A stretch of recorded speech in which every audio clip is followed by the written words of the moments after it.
Hello everyone, welcome to new video. आज के इस वीडियो में आप सभी को गुणनखंड निकालना सीखेंगे। तो देखिए, आज के इस वीडियो में आपको गुणनखंड के नॉर्मल प्रश्न बताएंगे जो कि थोड़े इजी हैं।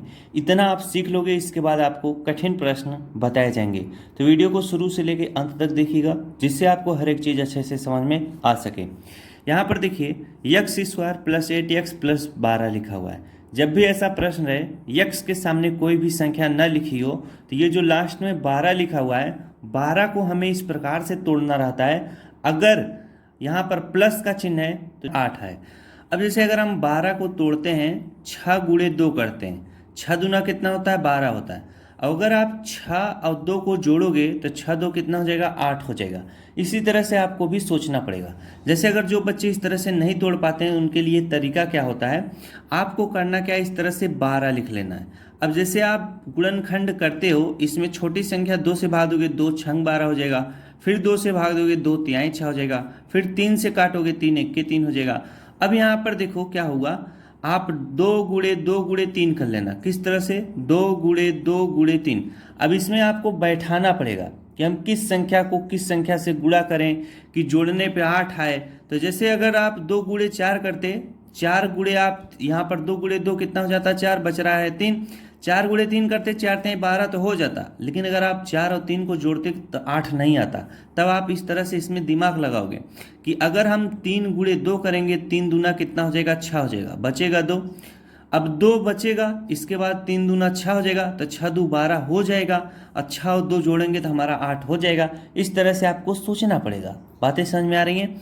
अब हम क्या करेंगे, यहाँ पर देखो यक्स का पावर 2 है, तो यक्स का पावर 2 इस तरह से लिखेंगे।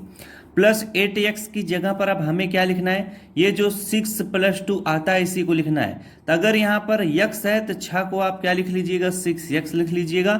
और 2 को आप क्या लिख लीजिएगा? 2x लिख लीजिएगा। अब 6x और 2x जोड़ोगे तो 8x आएगा। 8x की जगह पर ही हमने 6x प्लस 2x लिखा हुआ है। अब आगे प्लस 12 है तो प्लस 12 लिख लो। अब इस प्रश्न को कैसे सॉल्व करेंगे, जरा ध्यान देना। यहाँ पर देखो क्या है, एक्स स्क्वायर प्लस 6x में आपको कॉमन खोजना है, यानी इन दोनों में। इसके बाद प्लस के इधर 2x प्लस 12 में कॉमन खोजना है। कॉमन क्या चीज होता है? जो दोनों में पाया जाए। जैसे यहाँ पर x पावर 2 का मतलब x 2 बार है, इसमें x 1 बार है, तो जिसमें कम बार x है उसी को कॉमन लेना। तो x यहाँ पर लिख लो, कॉमन हो जाएगा।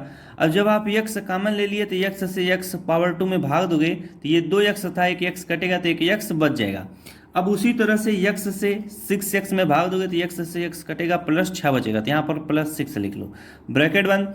अब 2x प्लस 12 में कॉमन क्या है, यहाँ पर देखो दो जो प्लस जो भी चिन्ह यहाँ पर लिखा हो, जैसे प्लस का चिन्ह है तो प्लस लिख लेना, माइनस का चिन्ह है तो यहाँ माइनस लिख लेना। यहाँ पर प्लस का चिन्ह है, प्लस का चिन्ह बनाओ। अब 2x और 12 में कॉमन क्या है, 2 जो है खुद को भी काट देगा, 2 12 को भी काट देगा, तो 2 क्या हो जाएगा? कॉमन हो जाएगा। यानी ऐसी संख्या जो इसको भी काट दे, इसको भी काट दे, वही कॉमन होगी। तो 2 है तो 2 खुद को काटेगा। अब आप ब्रैकेट लगाओ, 2 से 2x में भाग दोगे तो 2 से 2 कटेगा, x बचेगा। 2 से 12 में भाग दोगे, 2 छंग कितना हो जाएगा? 12 हो जाएगा। अब आपको करना क्या है, हमेशा मैच करना। जो चीज़ इस ब्रैकेट में आए वही चीज़ अगर इस ब्रैकेट में आए तो आप समझ लेना मेरा कैलकुलेशन क्या है, सही है। तो x प्लस 6 इसमें भी है, x प्लस 6 इसमें भी है, दोनों में है। यानी प्लस के इधर भी x प्लस 6 है, प्लस के इधर भी है। हम क्या करेंगे, x प्लस 6 को कॉमन ले लेंगे। जब आप x प्लस 6 को कॉमन ले लोगे तो ये पूरी तरह से कट जाएगा, बचेगा यहाँ पर x प्लस 6 आपने कॉमन लिया है, ये भी पूरी तरह से कट जाएगा, बचेगा प्लस 2। यही आपका क्या हो जाएगा? फाइनली आंसर हो जाएगा। तो जब भी गुणनखंड के इस टाइप के प्रश्न आएंगे, आप इनको आराम से इसी तरह से क्या करिएगा? सॉल्व कर लीजिएगा। अब अगर आप इतना सीख लेंगे तो अगले वाले वीडियो में आपको इससे कठिन प्रश्न सिखाए जाएंगे। अगर x के सामने कोई भी संख्या लिख रहे तो वो भी प्रश्न आपको सिखाया जाएगा। तो इस तरह के जितने भी प्रश्न हैं अभी आप अपने किताब से खोज कर आराम से करिएगा और आप सही लगा लेंगे। बातें समझ में आई? चलिए मिलते हैं नेक्स्ट क्लास में। इतने देर तक बने रहने के लिए आप सभी का बहुत बहुत धन्यवाद।